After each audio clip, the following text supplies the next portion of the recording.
Welcome to episode 3 of Lessons from a Horse. I'm your host, Bethany Tusky. In this episode, we are going to talk about why horses are so good at helping us to be better humans, and how through horses we can learn more about ourselves and our strengths and weaknesses.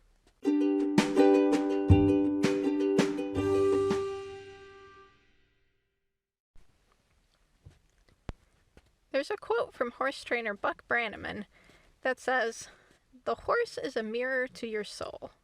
Sometimes you might not like what you see. Sometimes you will." Have you ever thought to yourself that you and your horse are a lot alike? Well, you're probably right.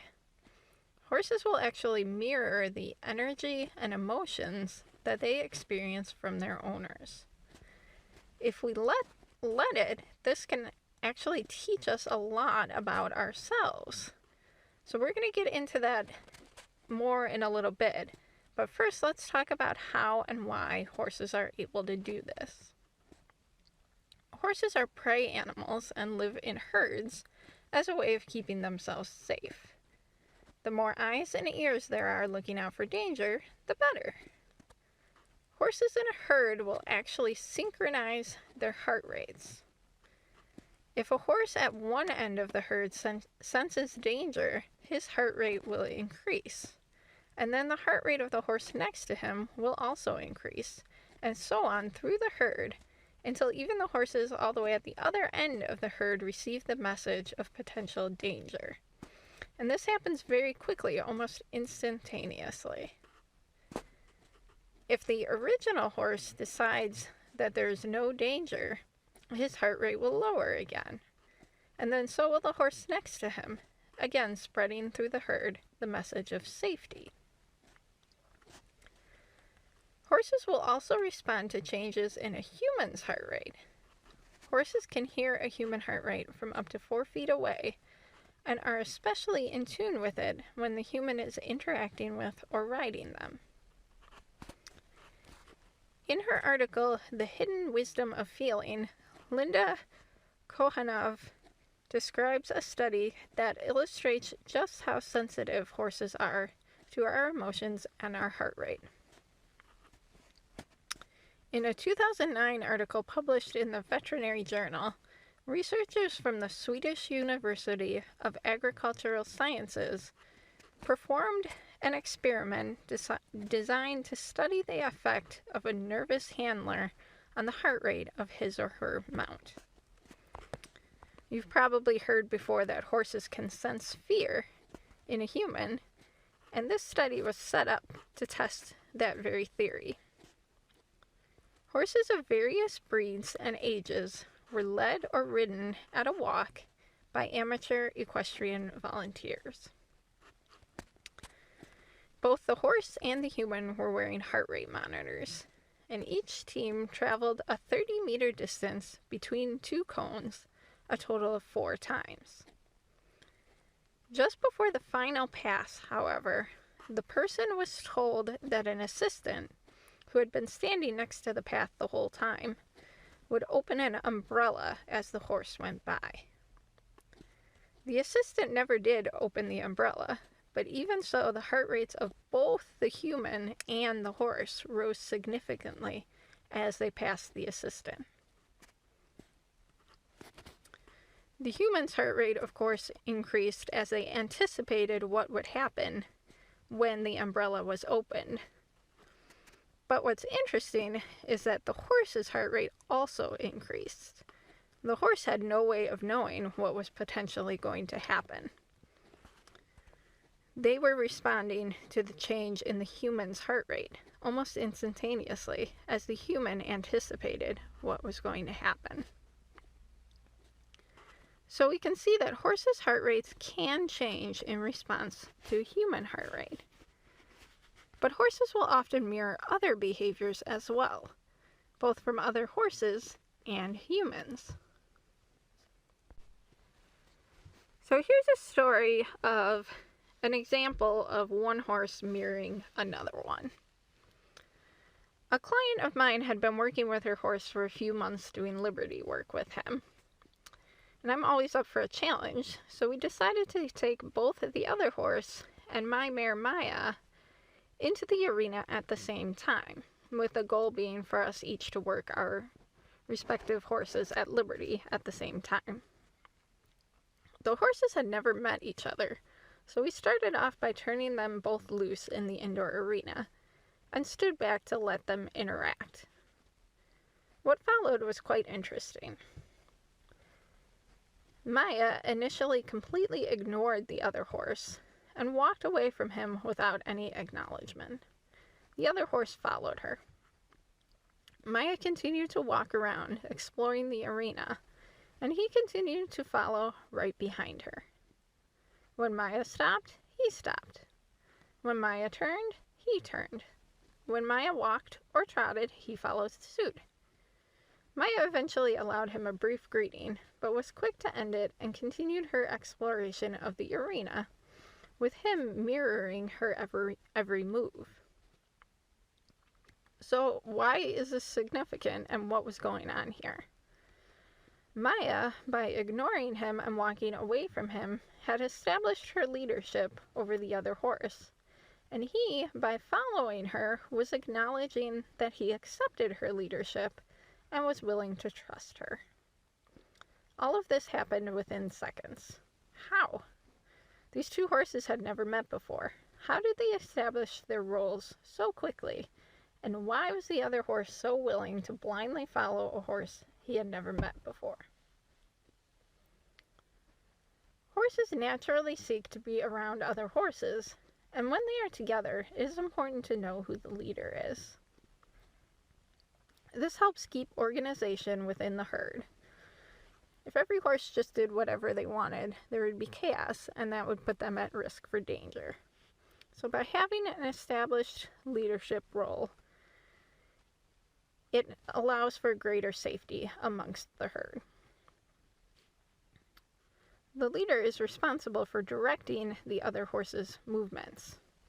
And in turn, the other horses will follow the leader so they know when it's okay to move and when it's okay to stop and when they need to react to danger. Now here's the part that might surprise you. Horses generally don't want to be the leader. There are a few rare cases that do, but most horses would prefer not to be the leader. Being the leader is a huge responsibility, and almost all horses will gladly turn that role over to someone else, as long as they know that that someone would be an adequate leader. In the absence of someone they feel fits this requirement, they will assume the role of leader in order to protect themselves. Horses will sometimes fight to determine who the better leader would be, but oftentimes fighting is not necessary, with one horse quickly submitting to the stronger leader. The horses were able to sense each other's energy levels immediately. Maya could tell that the other horse was too laid back to challenge her, so she immediately took leadership by walking away from him, and he immediately chose to accept by following her. This happened exceptionally quickly in this case. It can sometimes take longer, with the horses greeting each other and perhaps challenging each other to assess each other's strengths and weaknesses. So why does any of this matter, and what does this have to do with our relationship with our horse? Well, when we're working with our horse, we become a herd of two. And generally speaking, the human is the leader in the relationship. And what's interesting is that over time, a horse will start to mirror the personality of their owner. Just like the other horse was mirroring Maya's movements, horses will learn to mirror their owners and will even take on the personality traits of their owners. Confident owners will often have confident horses. Fearful owners will have fearful horses. Disrespectful people have disrespectful horses. Stressed people have stressed horses. Angry people have angry horses. Content people have content horses. Happy people have happy horses, and so on. If we let them, a horse can open our eyes to issues in our lives that we need to deal with, such as fear, hurt, or anger. Whatever we give to our horse, the horse gives back to us. In our human culture, emphasis has been placed on verbal communication, so we have lost much of our sensitivity to the nonverbal messages we may be sending or receiving. It has become, or maybe it always was, common practice for people to hide or repress their emotions in an attempt to appear as though nothing is wrong and they, quote unquote, have it all together. Someone asks how you're doing, and you retort, I'm fine, when deep down you are anything but fine. You feel like you can't let them know your truth for fear of getting hurt or being rejected. Humans love to hide their true feelings. But horses aren't fooled by our pretending. They can sense our true energy and emotions, and they will oftentimes reflect those back at us.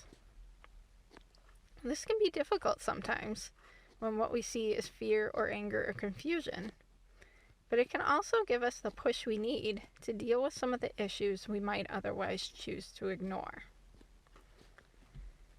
When I first got Illustre, we went through many struggles as I tried to retrain him after he came to me labeled as an unrideable horse.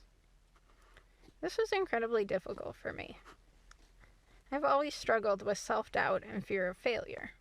However, I learned to overcome these things by working hard so I would achieve my goals. I took comfort in the work. Each time I accomplished a new goal, I would temporarily feel better about myself. I would keep myself busy to avoid facing my feelings of failure. And it was through this that I was able to pretend that everything was okay. Over the years, I had learned to be self-sufficient, and if I encountered a problem along the way, I would just dig in and work hard and get through it. So that's what I did with Illustre. I tried everything I could think of. I read books, I took lessons, I tried different training methods, but nothing was working. In fact, the harder I tried, the worse things became. I was then flooded with the self-doubt that had always been there inside of me, but was now coming up to the surface, brought out by what was happening with my horse. How could I ever be a great horse trainer if I couldn't even train my own horse? I felt like a failure. My feelings overwhelmed me to the point where I no longer enjoyed riding, and fear and anger were taking over my life. Others around me may have had no idea that anything was wrong. I was pretty good at putting on a mask and pretending everything was fine. But I was definitely not fine. Others may not have known that anything was wrong, but Illustre sure did. Horses are far more in tune with energy and emotions than people ever will be. Therefore, Illustre was well aware that I was not happy. He felt my fear and anger and reflected it right back at me. Luckily for both of us, I was able to work through my own issues, which in turn caused a complete change in Illustre's behavior. Once I became more confident in myself, Illustre was also able to become confident in me. Once I stopped trying to become so perfect all the time, it took the pressure off of both of us, and we were able to relax and actually enjoy working together. We can't hide our emotions from our horses, and we owe it to them to bring our best selves forward. Horses have taken me on a path of self-development that I don't think I would have been able to go through without them. They've given me the motivation to be better. Of course, you don't have to be perfect. No one is. And horses are very forgiving. So if you're struggling right now, don't be too hard on yourself. We all go through difficult times in our lives. I've gone through many. But my horses have always been there to help me through them. And don't be ashamed to get help if you need it. Support from family or friends or even professional help is so important in helping you in your journey. Don't try to force it or fake it. Take the time to get to know yourself and your struggles, your strengths and your weaknesses. And remember that there are no instant fixes, and we are all on a journey of learning how to be better people and partners for our horses.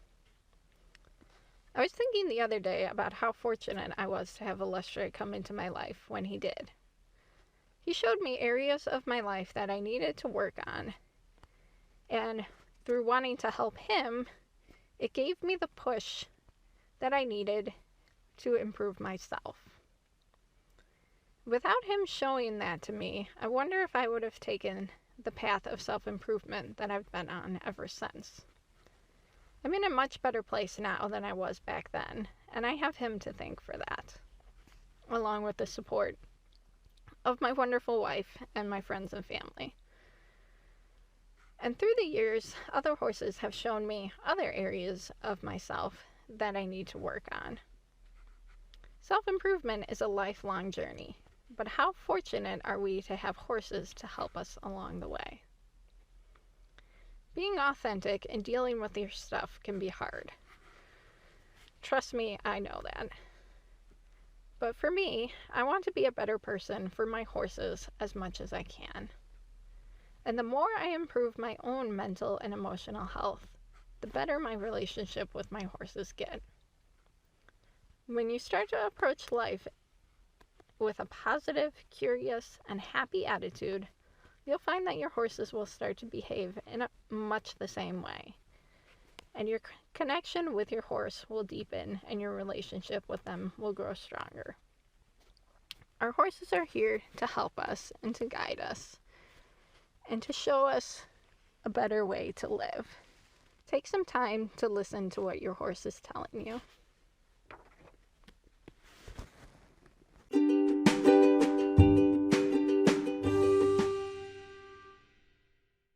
Thank you for joining me today.